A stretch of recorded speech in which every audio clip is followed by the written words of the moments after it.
ដល់បាត់ទី8ខ្ញុំឲ្យឈ្មោះថា butterfly យើងធ្វើវាចំនួន10ដងដូចគ្នាអូខេសម្រួលខ្យល់ដង្ហើមបដាទៅចាំការដកដង្ហើមរបស់យើងចេញចូលមួយនេះគឺជួយបង្កើនខ្យល់អុកស៊ីសែនក៏ដូចជាបង្កើនកម្លាំងនៅក្នុងខ្លួនរបស់យើងឲ្យបន្តដំណើរទៅមហាតាបន្តទៀតបានយ៉ាងល្អអូខេដូច្នេះហើយនៅពេលដែលការវឹកហាត់ទៅបានបន្តខ្យល់ដង្ហើមរបស់យើងត្រូវតែរៀនដកមួយច្បាស់ឲ្យទៅតាមខ្យល់ដង្ហើមនៃការដកចេញដកចូលរបស់យើងអូខេចាប់ផ្ដើមបាច់ទី8 butterfly ដាក់ដៃបែបនេះមកបាទ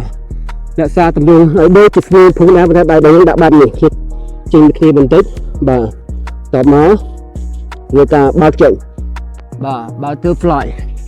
10ដងបែបនេះប៉ុណ្ណឹងសាច់ដុំខ្នងនេះគ្នាឲ្យអស់តាមដែលអាចធ្វើបាន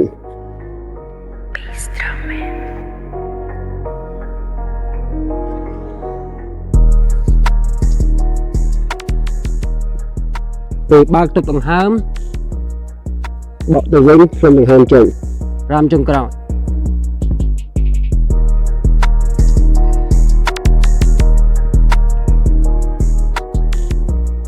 ហើយ